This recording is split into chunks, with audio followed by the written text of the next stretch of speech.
Travel along, Catholic pilgrims, for 1 year as we read through St. Faustina's diary. Join me, Amy Thomas, each day for a short reading out of the diary which brought us a deeper understanding of Christ's divine mercy. Hello, Catholic pilgrims, and welcome to day 229 of our readings from St. Faustina's diary. So we all understand the concept of if you love someone, set them free, and if they come back to you, then you know that they really love you. We understand that in order for someone to truly love us, they have to be free to make that choice. Now, they can make the choice to walk away from us, and we just have to accept that. Or they can use their free will to come back to us or come to us and choose to be in relationship with us and love us. And then we know it's real.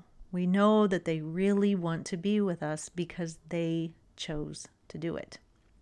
However, when it comes to God, we have a very hard time understanding the free will concept, and we actually think that God is quite mean for not controlling the way we operate.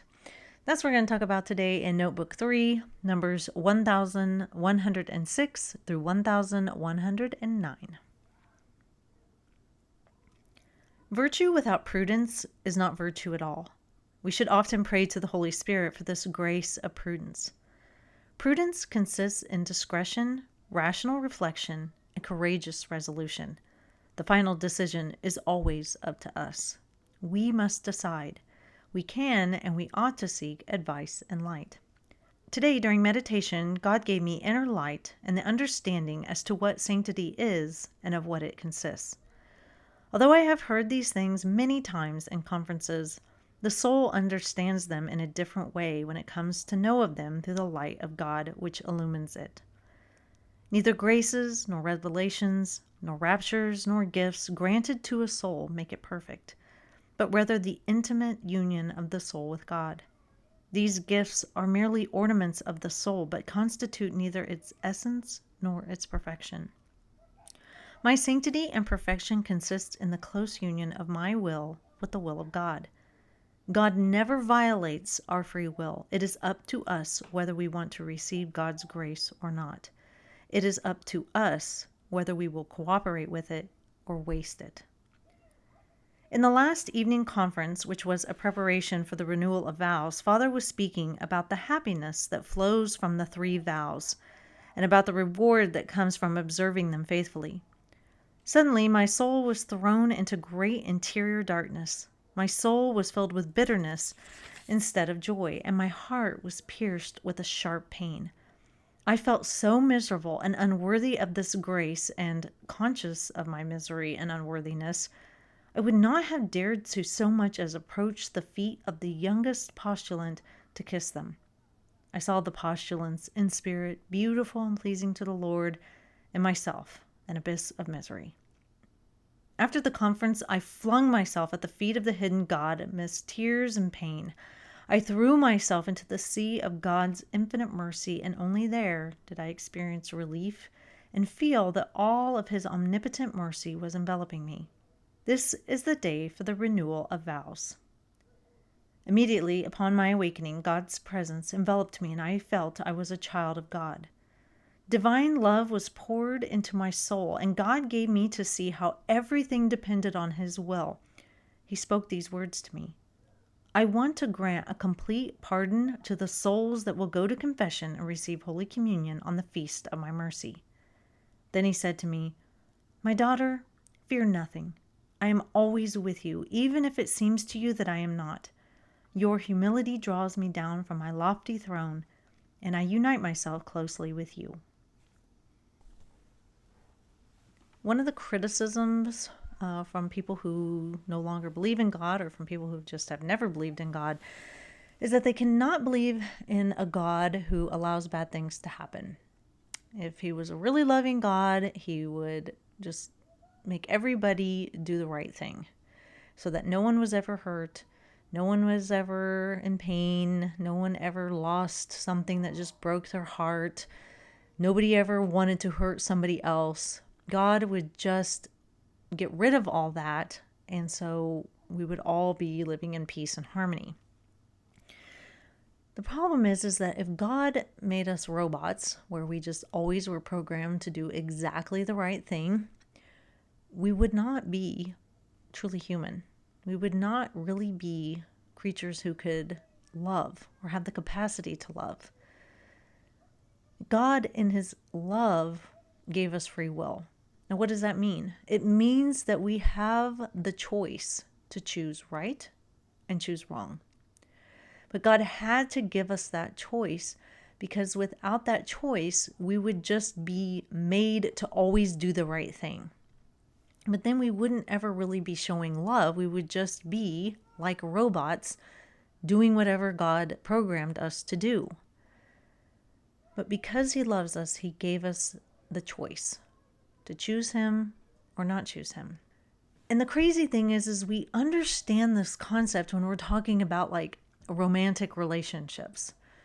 If two people are in a romantic relationship and things are not going well and one of them wants to leave, if you truly love that person, you let them go.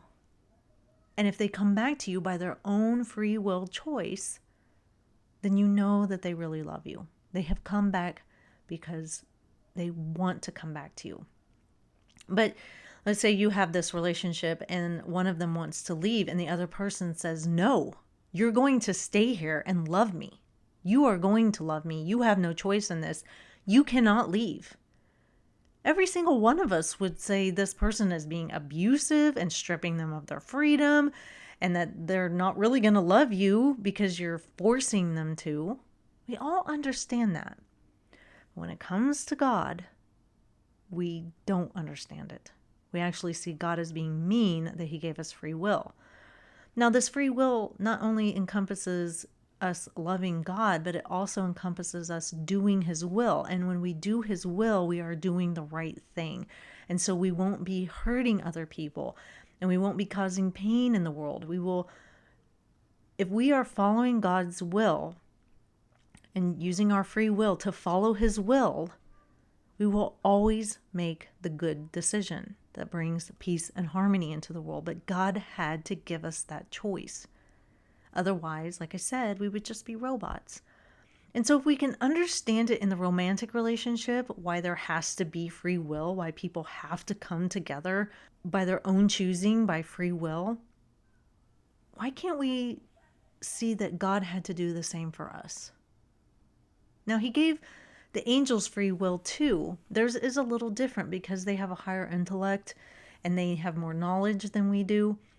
When they made their free will choice, that was it. And when the good angels decided to go with God, that was their free will choice, and that was it for all time. And when the bad angels chose to, separate themselves from God, that was their free will choice for all time. We as humans can, make a bad choice, realize it, and come back to God. And we can actually do that quite a few times in our lifetime if God blesses us with that opportunity. Whereas the angels, it was just once and done.